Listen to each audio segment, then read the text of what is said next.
You're Locked on the New York Rangers, your daily podcast on the New York Rangers. Part of the Locked On Podcast Network, your team every day.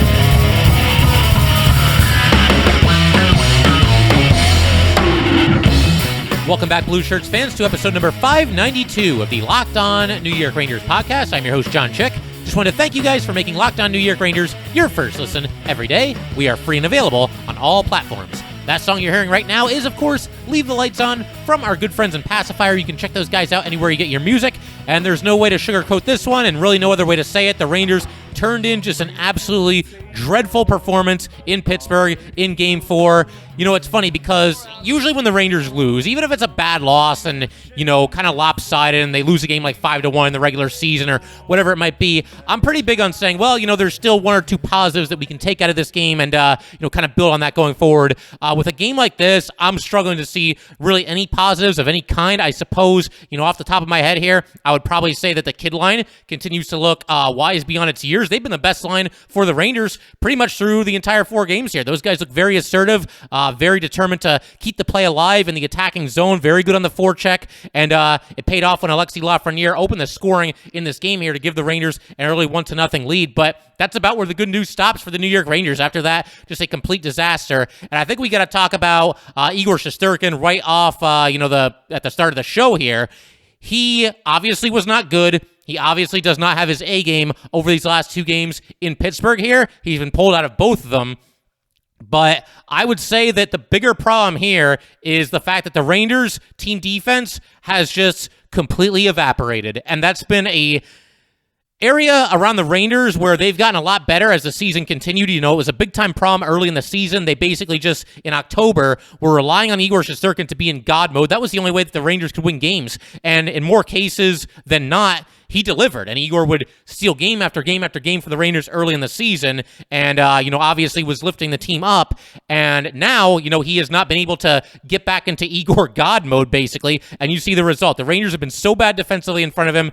It's just, you know, where do you even start? I mean, to begin with, this is something that I've been talking about through the entire series. The Rangers have so many issues trying to get the puck out of their own zone right now. And on one hand, you do have to give a little bit of credit to Pittsburgh. They've done a great job on their forecheck. They've done a good job, you know, applying pressure and making it very difficult for the Rangers to do much of anything. Even something as simple as a zone clear seems like an enormous task for the Rangers right now, the way that they're playing defensively. And you know, it seems like the Penguins almost sense that the Rangers are having these issues, and they certainly are struggling to get the puck out of their zone, because if you notice, if you watch these games, the Penguin defensemen are really kind of cheating up a little bit. They're pinching in, and a lot of times, you know, the puck will be up the boards. You think the Rangers are going to work it out. The defenseman will step up. He'll keep the play alive, maybe dump it back into the zone around behind the net, and just like that, you know, you're right back where you were, and you're trying to get the puck away, you know, from the Crosby line, or even some of these, you know, the middle 6 lines for the Penguins that suddenly are playing quite a bit better and creating more scoring opportunities and finishing said scoring opportunities. It's just very, very difficult right now for the Rangers to do something as simple as get the puck out of their own zone. And it led to a couple of goals in this game. You know, there were too many instances where the Rangers had a chance to clear. They were not able to do so, and it leads directly to a Penguin goal. On top of that, we've seen where the Rangers are basically just, the Penguins are mopping the floor with them in the face-off circle. It's gotten literally worse every single game. In this game, Game 4, the Penguins won 60% of the draws, which I honestly thought it was going to be worse than that. You know, just watching this game live, it just felt like the Penguins were winning basically every face-off and winning them clean. That's the other thing. And of course, 2 crystal clean face-off wins. In fact, I think 3 offensive zone face-off wins led directly to goals for the Penguins. 2 of them were within like 5 seconds after the Penguins winning the face-off. They scored. But now I'm remembering that, you know, the Crosby game-tying goal in the first period, that was also, I believe the Penguins won that draw, and they had possession in the Rangers zone for all 25 seconds of the power play. And then Crosby, of course, ties the game there at 1 in the first period. So the Rangers, you know, not doing a very good job on the dot. And it's not just that they're losing these face-offs. They lose them all just completely clean. You know, the center for the Penguins just plays it right back to the defenseman, and just like that, the Penguins are in business. And again, it led directly to several goals here. But on top of that, you know, as far as the Rangers team defense is concerned, you know, it's crazy to think that this Ranger team in 4 regular season games against the Pittsburgh Penguins. First of all, the Rangers went 3-1 in those games.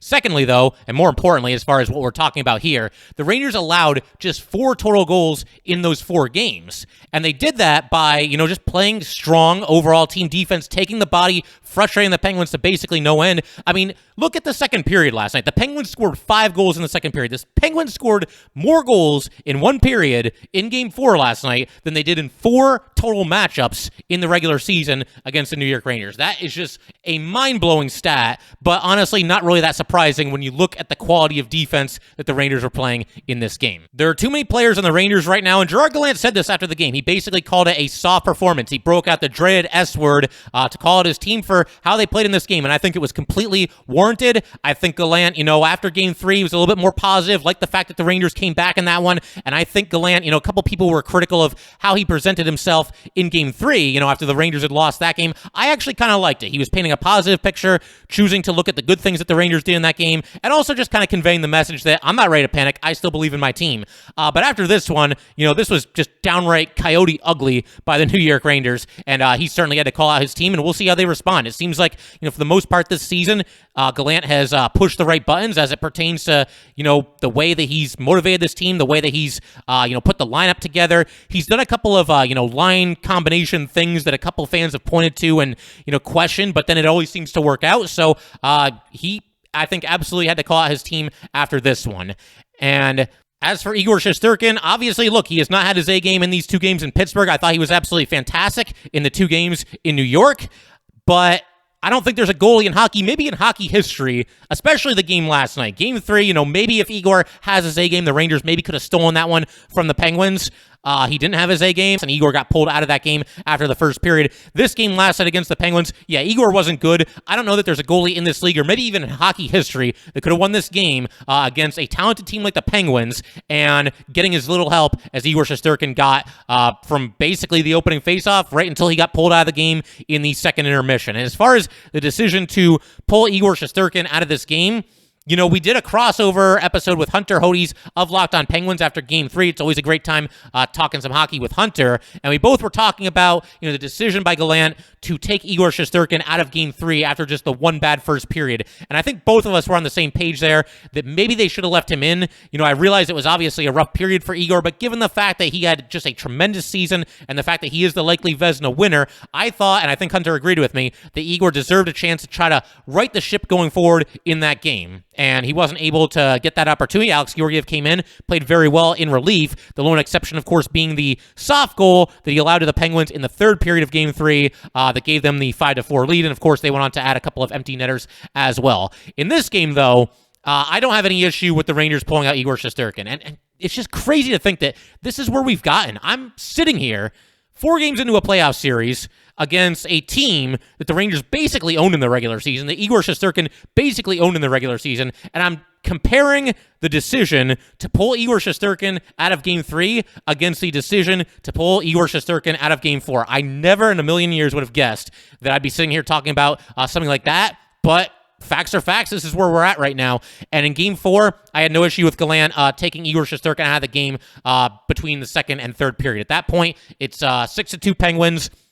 Never say never, but I mean, a comeback based on the way the Rangers were playing defense in this game and the few scoring opportunities that they were generating seemed next to impossible. I mean, a 4-goal deficit in the third period, very, very small chance you're going to come back and win that game. I think it was basically no chance in this one for the Rangers. But the reason that I didn't have an issue with Igor Shesterkin being pulled is, again, it was just kind of a hopeless situation.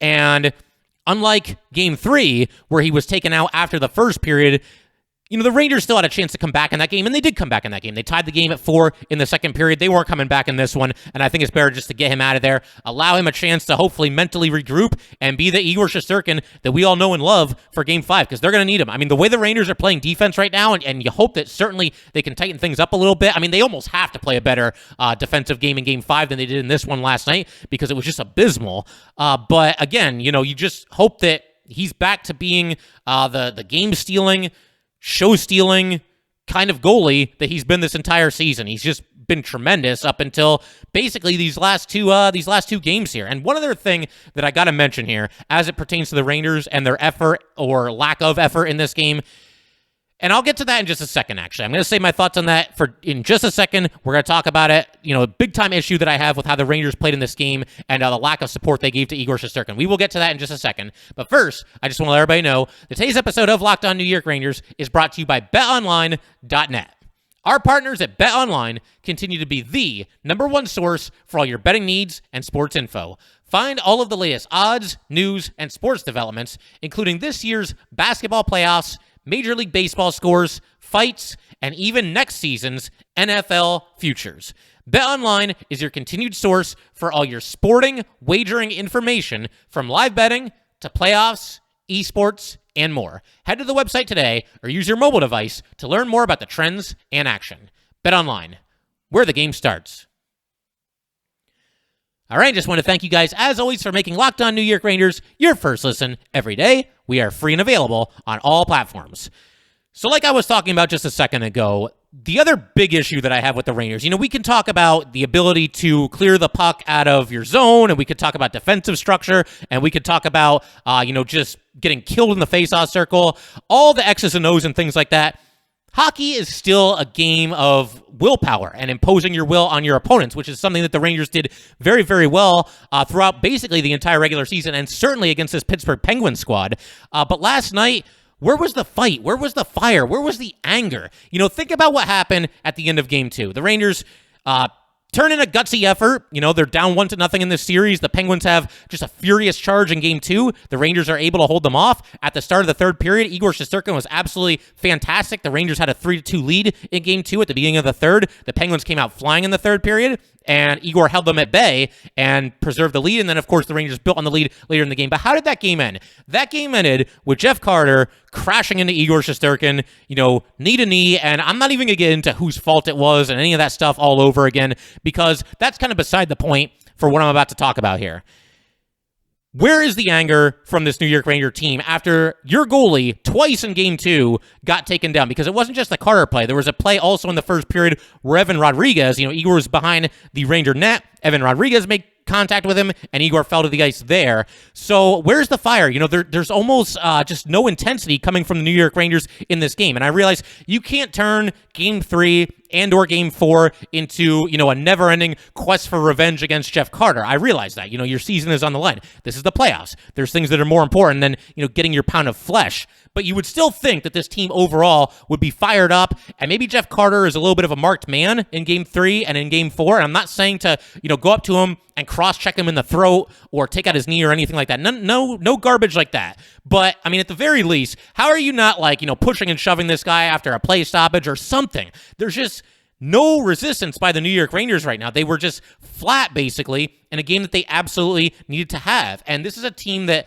all season has stuck together. They've had each other's backs. They watch out for each other out there. That was nowhere to be seen. The heart and character and the passion that this team plays with was just completely missing in Game 4 of this series. And as a result, the Rangers are now down 3-1. The Penguins were more desperate in this game last night than the Rangers were, and that's unacceptable because the Penguins were up 2-1. The Penguins were more desperate to boost their series lead to 3-1, than the Rangers were to close this series to 2-2, and that's just unacceptable, and it's just so uncharacteristic of what we've seen from this Ranger team basically all season. To see your goalie get just completely wiped out at the end of Game 2 on a hit from Jeff Carter that was questionable at best, and then to just not really have the fire, the intensity going forward back into Pittsburgh in Games 3 and in Games 4, just basically be almost shell-shocked the entire game. Hard to figure out. And it really should not be all that difficult to find some intensity, dial up, the temperature, whatever you want to call it, whatever, analogy you want to use here. It should not be that difficult to, bring your A game and bring the intensity and just be locked into a game against the Pittsburgh Penguins, because it's not just the playoffs and it's not just that play by Jeff Carter. Think of how nasty this series got between the Rangers and Penguins in the regular season, basically all 4 matchups. You had a situation where the Rangers and Penguins did not play each other in the regular season until February 26th. That was the 52nd game of the regular season for the New York Rangers, and that was a chippy, nasty encounter, as were the rest of the regular season games. So, the fact that the temperature was already so high between these two teams in the regular season, the fourth and final matchup of the regular season, we remember how that one ended. The Rangers scored an empty net goal late in that one, made it 3-0, and there was about, 45 seconds or so left in the game, and then there's all kinds of fisticuffs as the clock is winding down. Intensity is just off the charts, and then you have that nonsense where the Penguins, they're refusing to leave the Madison Square Garden ice, and, they're looking for trouble right around the red line. They eventually finally left, and yeah, Igor Shesterkin waved them away. He probably shouldn't have done that, but bottom line, this team was acting up in your arena, and it's a team with which you have had no love lost the entire season. These two teams can't stand each other. The Rangers, I know a lot of people would, you look to their biggest rival, and a lot of people would probably say New York Islanders. Some old school fans would definitely think that. You might even think Philadelphia Flyers. That can get nasty between the Rangers and the Flyers. As far as this season is concerned, the Capitals, you throw them in there too. As far as this season is concerned, though, no contest. The Rangers' biggest rival and the games that got the nastiest were the games between the Rangers and Penguins. So where did all that go? Where were the Rangers, trying to mix it up a little bit? I'm not saying you go out there and look for some trouble, but they just played so passive and so docile in this game that it's just hard to wrap your mind around if you're a fan of this New York Ranger team. It's basically just the complete antithesis of what this Ranger team has been the entire season. And I know the Rangers are missing a couple of players right now who could obviously help them out. You've got Ryan Lindgren out of the lineup, and that leaves a pretty huge hole on the blue line. And, the way the Ranger defenseman played in this game last night, you can't get Ryan Lindgren back into this lineup soon enough. I know there was some conjecture before Game 4 that maybe he could play. Maybe the Rangers could even look to go with 7 defensemen if there's a situation where Lindgren could play, but you want to limit his minutes a little bit. Unfortunately, he was not able to play at all. I'm hopeful that maybe he gets out there for Game 5 because, obviously, if he was a game-time decision in Game 4, I think that, it would stand to reason that he's got a better chance of playing in Game 5. We'll see if he's able to suit up and, gut it out. You've got Barclay Goodrow out of the lineup. Very likely the Rangers' best defensive forward. That did not help either. Tyler Mott has been out of the lineup. And it'd be nice to see what that fourth line could do against the Crosby line. I'm not saying they would shut them down completely because the way they're playing right now, I don't think there's a line in hockey that can completely shut down the Sidney Crosby line. But you would have gone with Barclay Goodrow and Tyler Mott on the fourth line, and then maybe, Kevin Rooney as the third guy who's obviously played in this series. But, that's a line that I think fairly often would have been matching up against the Crosby line. And, probably having at least a little bit more success against them than the Rangers currently are. But again, the biggest thing for me at the start of Game 5, I need to see some fire from this team. I need to see some passion. I need to see them go out there and compete at the level that they've been competing at all season because it just has not been there. And I need to see, the Rangers mix it up with the Penguins a little bit. You don't like these guys. This is your biggest rival in the season. There's been no love lost between these two teams all season long. We need to see some big-time intensity from the Rangers and basically just bring the fight right to the Pittsburgh Penguins from the opening puck drop. I'd love to see a fight. I realize, look, I'm not advocating for senseless violence, but we know that, that when the gloves come off, it can kind of get a team going a little bit. And I don't know who it's going to be. I would say Ryan Reeves, but nobody on the Penguins is going to want to fight him. Nobody in the NHL wants to fight him. Maybe Chris Kreider. Kreider's obviously stepped up in a big-time leadership role this season. I think that the Rangers do end up naming a captain in this offseason going into next year. I think it probably will end up being Chris Kreider. Maybe he's the one to drop the gloves. Maybe Jacob Trouba.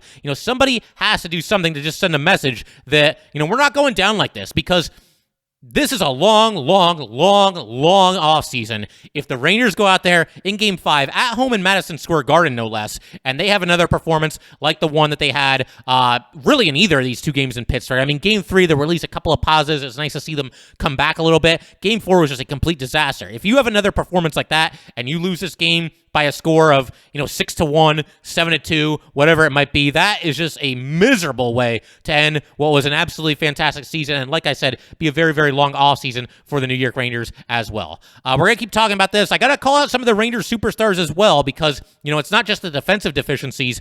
We have not seen the Rangers superstars play like true superstar players so far in this series. And we're going to be talking about that and a whole lot of other stuff in just a second.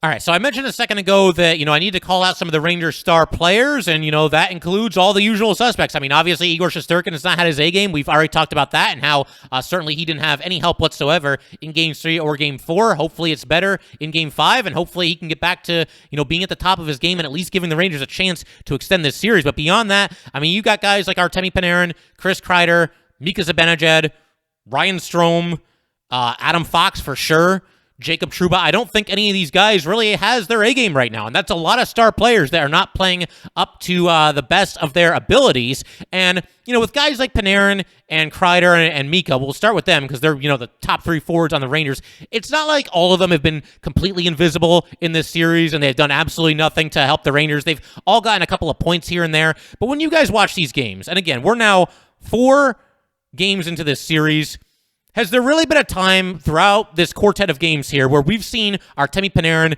really take over a game, where we've seen Mika Zibanejad really take over a game, where we've seen Chris Kreider really take over a game? We haven't really, and the frustrating part about that is that they're all capable of doing it. These guys have been just ridiculous all season, and it's just nowhere to be found. None of these guys are really driving the play. When Artemi Panarin is at his best, you feel like a goal is coming every time that guy's got the puck on his stick. It doesn't really feel like that right now. I mean, to begin with, it feels like the entire game is being played on the Rangers' side of the ice, but even in the few instances where the Rangers, create some sustained offensive zone pressure and they are on Pittsburgh's side of the ice, Artemi Panarin just doesn't look like that, world-class player that we all know that he is. And again, he's had a couple of moments in this series, a couple of points here and there, but just not taking over the game the way that he's capable of and the way that Sidney Crosby is taking over these games on Pittsburgh's side. As for Mika Zibanejad, I mean, he's, to me, one of the elite two-way centers in this league, and that's just been nowhere to be found in this series. He had an assist last night, sure, but he only had 2 shots on goal, which is not that noticeable of a player, and was a -2 on the night, and won only 45% of his faceoffs. And Mika's gotten better on the dot, as this season has progressed, but it's just not happening right now. I barely noticed Mika. I think the only time I really noticed Mika Zibanejad in this game was when he took that slap shot from the blue line that hit Chris Kreider right in the throat. And that's obviously not Mika's fault, but again, you're just not really seeing his name being called all that often. And he's got to be better. Mika Zibanejad, somebody on the Rangers needs to step up in this next game and just turn in a superstar-like effort, because they have enough players, to me, that qualify as true superstars in this league, but they're just not playing like it right now. And that also leads me to Chris Kreider. Kreider has 4 points in the first 4 games, as does Artemi Panarin, but again, it just doesn't feel like they're taking over games. And obviously, the power play is certainly struggling. We've seen Chris Kreider score so many tip-in goals on the power play this season, but the man advantage just has not been up to snuff for the Rangers over this, entire series, really. Rangers just 2 for 11 on the man advantage, but beyond that, there's just too many power plays where it looks like, there's just nothing really happening, and that was the case in this game last night. I realized the Rangers only had the 1 power play, but it was not a good one, and they didn't score, and scoring on the man advantage has been a huge part of the Rangers' success all season, and they're just not doing enough of it, and just not looking dangerous enough on the power play to win these games. And one of the biggest differences to me, let's back up for a second. Let's back up to after game 2. Again, the Rangers played very well in that game. They held off really, big-time charge by the Penguins late in that game. Gutsy win, even in the series 1-1, heading back to Pittsburgh. And to me, the biggest difference, or one of the biggest differences in this series, is at that point right then and there, the Rangers and Penguins, the series is 1-1. Both teams have done some good things. They've done some not so good things, but Pittsburgh has gotten it together in the areas where they've needed to improve, and the Rangers have not. I thought the Penguins, one of their biggest issues in the first 2 games of this series was getting off to slow starts. I thought the Rangers were basically skating circles around the Penguins early in game 1, and then in game 2, the Rangers got the lead in that one as well. But then you look at, games 3 and 4, the Penguins have come out just storming out of the starting blocks.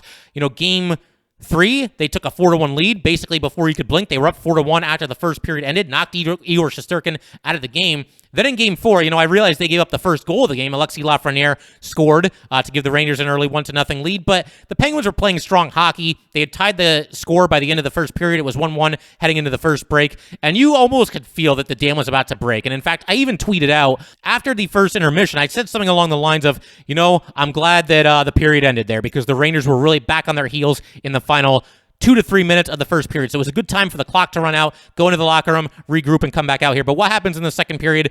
The tone was set 8 seconds into the second period, because the Rangers actually won a faceoff to start the second period and then immediately took a completely unnecessary icing. So, that's not the reason why they gave up 5 goals, but it was just kind of an ominous sign of what was to come for the Rangers in the second period there. And then, of course, the Penguins basically just take it to them. It was just a complete butt-kicking of a second period. And again, it just goes back to the idea that the Penguins, even though they had somewhat slow starts in games 1 and 2, that was certainly not the case in games 3 or 4. They have rectified that situation and have started quite a bit better, and you guys see the result. Something else that I think was kind of plaguing the Penguins in the first 2 games of this series is they were not getting any secondary scoring whatsoever. I know Malkin got the triple overtime winner in Game 1, but besides that, I don't think a single Penguin outside of the Crosby line really had a hand in any of their goals in the first 2 games, and that changed in a big way in Game 3. The Penguins went to the power play a couple times early in Game 3, and they got 2 goals from their second power play unit. And I want to go back to a conversation that I had with Hunter Hodes. We actually talked during the regular season, and he mentioned, kind of similar to the Rangers, that the Penguins' second power play unit hasn't been much of a factor all season. They don't get a ton of ice time, and even when they're out there, there's not a whole lot happening. And that sounds kind of familiar to Ranger fans because they have not gotten a whole lot from their second power play unit this season either. But in Game 3, what happens? The Penguins start getting some secondary scoring, and the Penguins' second power play group comes through with a pair of power play goals. So the Penguins, to me, that was their 2 biggest issues after the first 2 games of the series. Slow starts and not getting any secondary scoring, and they have rectified both of those issues in a big, big way in these most recent 2 games in Pittsburgh. Now, what about the Rangers? Well, they're taking too many penalties and too many dumb, unnecessary penalties, and that absolutely continued in this game as well. There was one with Patrick Nemeth early in this game. The Rangers are up 1-0 at this time. This is just an unforgivable, stupid penalty. And I'm going to talk more about Nemeth in just a second here. But he's completely away from the play. He's, kind of in front of the Ranger net, trying to guard his guy, and he's, kind of keeping an eye on the puck, and he's just not watching what he's doing with his stick. It goes up, it catches his guy in the face, and he's off to the penalty box. 2-minute penalty, and the Penguins, of course, convert just about, 35 seconds into the power play. So just a terrible penalty there. The Rangers taking too many penalties pretty much the entire series, and you're giving the Penguins too many chances. We mentioned that the Rangers are just 2 for 11 on their power play in the series. The Penguins now are 4 for 12. So the Penguins are winning all the special teams battles, and that's been a key to the Rangers' success this year. They've been very, very good on the power play, very, very good on the penalty kill. It's been nowhere to be found in this series, and I think it starts with the Rangers needing to stop taking these penalties and stop putting themselves in this situation. Yes, there were maybe 1 or 2 suspect penalties called against the Rangers in this series, but you still got to be able to step up and kill off these penalties. And, you can't argue with this one. Nemeth high stick the guy in the face. He's off. He has been just bad in this series. I mean, I'm sorry. I don't like to pile on, but Patrick Nemeth, when they signed him in the offseason, I thought it was a solid signing because, to me, I looked at this as somebody that could round out the third pairing, would kind of be a stopgap defenseman for the Rangers until, one of their kids is ready to go. And I figured he was somebody that, had a limited ceiling, but also a fairly safe floor.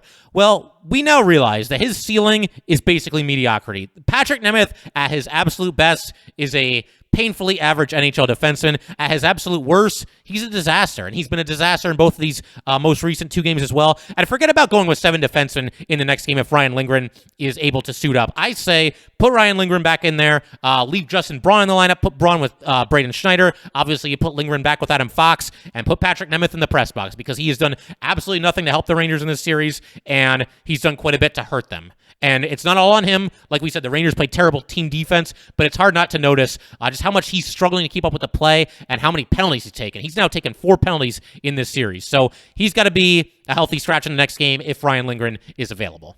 The other thing that's plagued the Rangers throughout this series and something that they have yet to correct, I mean, first of all, just team defense in general, but a more specific area of that, again, the inability to clear the puck out of the zone. There are too many instances where the Rangers just cannot get the puck out of their own zone, and not all of them necessarily lead to Pittsburgh goals, but I mean, picture a scenario like this. Say the top line is out there, Mika, Kreider, Vetrano, and the puck is about to come out of the zone, and you're excited, you think the Rangers might get a rush up the ice, and instead, the Penguins keep it in. Well, now, Kreider, Mika, and Vetrano, they all got to go back to work on defense. They got to, grind along the boards and try to do everything they can to, once again, get this puck out of the zone. If they're finally able to do so, by the time they do all that, they're gassed. All you can do is gain the red line, dump it into the zone, and go off for a change, and so it's almost kind of a wasted shift for that trio because we know how dangerous they can be, but if they're playing the entire game back in their own zone because the Rangers can't clear the puck out of their own zone, then they're not going to have anything left to do anything offensively, and I think we've kind of seen that manifest itself in this series. Just not enough offense coming from that Ranger top line, and again, part of it is the Rangers, they get pinned so far back in their own zone that it's hard to do anything offensively. It's just that simple. And the other big issue, and it's something that I alluded to earlier in this episode as well, and something that I've talked about for pretty much the entire series, the Rangers have just been flat out bad in the shift that immediately follows a goal. And we saw that in this game as well. The Rangers 1-1 after the first period. The Penguins get off to a good start in the second period. Mike Matheson scores a goal to make it 2-1. And what happens? 24 seconds later, the Crosby line strikes again. Jake Gensel scores, and it's 3-1. And just like that, you're facing another uphill battle, and one that the Rangers were not going to win in this game last night. And the other thing that I want to talk about here today before we call it a day is the goaltending decision for Game 5. And again, I cannot even believe we've gotten to the point where we're talking about, okay, which New York Ranger goalie should start in Game 5, a do-or-die, must-win game for the New York Rangers if they are to extend their season. But obviously, Igor Shesterkin has had a tough time over the past couple of games, and as we acknowledge, he's gotten absolutely zero help in front of him. But Alex Georgiev has played well in relief in both these games, stopped 19 of 20 in Game 3, and then stopped 10 of 11 in Game 4, despite himself not always getting a ton of help. But to me, there's only one way to go, and that's with Igor Shesterkin. He's the guy that got you this far.